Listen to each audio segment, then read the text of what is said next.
24 दिसंबर 1999, Kathmandu, Nepal.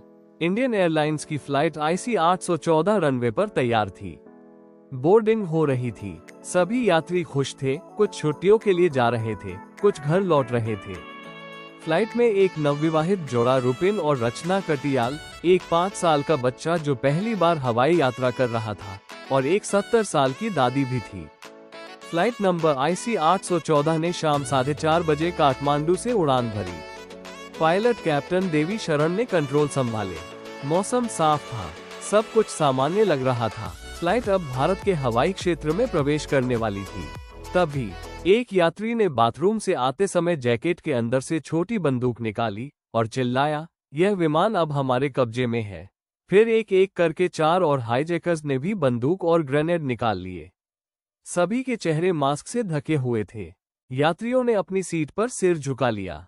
Flight अब एक उड़ता हुआ कैदखाना बन चुकी थी। हाईजैकर्स ने विमान को अमृतसर डाइवर्ट करवाया। ईंधन कम हो रहा था। ग्राउंड स्टाफ तैयार था, कमांडोज भी तैयार थे, लेकिन सरकार की ग्रीन सिग्नल नहीं मिली। एक बड़ा मौका भारत ने हाथ से जाने दिया। लाहौर ने विमान को ईंधन दिया, लेकिन रुकने नहीं दिया। हाईजैकर्स ने दुबई और फिर कंधार, अफगानिस्तान की ओर मोड़ दिया।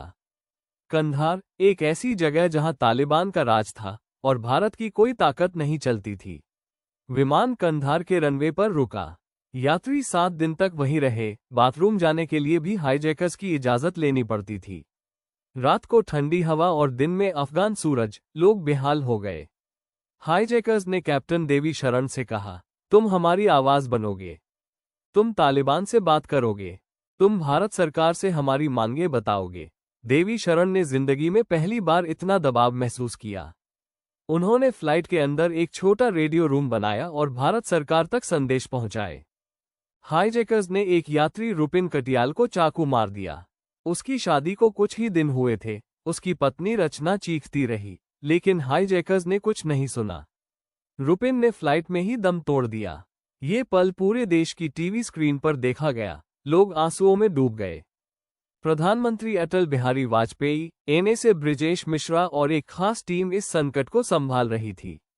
जनता गुस्से में थी। कोई कहता, आतंकवादियों से बात मत करो। कोई कहता, हमारे लोगों को वापस लाओ, चाहे जो हो जाए। आखिरकार हाईजैकर्स ने अपनी मांगें रखी। 1. मौलाना मसूद अजहर को रिहा करो। 2. अहमद उमर सईद शेख, जिसने बाद में पत्रकार डैनियल पल की हत्या की। 3. मुश्ताक अहमद जरगा, एक कश्मीरी आतंकी। 4. और तालिबान से सुरक्षित रास्ता। विमान में एक मां थी जो अपने 10 साल के बेटे के साथ थी। उसने एक चिट्ठी लिखी, ग्रेटर दैन, अगर मैं जिंदा नहीं बची तो मेरे बेटे को पढ़ाना, लिखाना और बताना कि उसकी मां बहादुर थी। वो चिट्ठी बाद में विमान के फर्श से मिली। भारत ने भारी मन से फैसला लिया, लोगों की जिंदगी पहले। 31 दिसंबर को भारत के विदेश मंत्री जसवंत सिंह खुद आतंकवादियों को लेकर कंधार गए। लोग हैरान रह गए, मंत्री खुद उन्हें छोड़ने जा रहे थे। जैसे ही आतंकवादी छोड़े गए, हाईजैकर्स ने विमान छोड़ा। यात्री भागते हुए बाहर निकले, कुछ जमीन पर गिरकर रोने लगे। मसूद अजहर ने पुलवामा हमला 2019 जैसे बड़े आतंकी हमले कराए। हाईजैकर्स आज तक कभी पकड़े नहीं गए। यात्रियों ने थेरेपी ली, कुछ आध्यात्मिक हो गए, कुछ टीवी इंटरव्यू से चर्चा में आए, लेकिन दर्द कभी नहीं गया। ग्रेटर दैन, वो सिर्फ हाईजैक नहीं था, वो एक देश की भावनाओं का कैद होना था।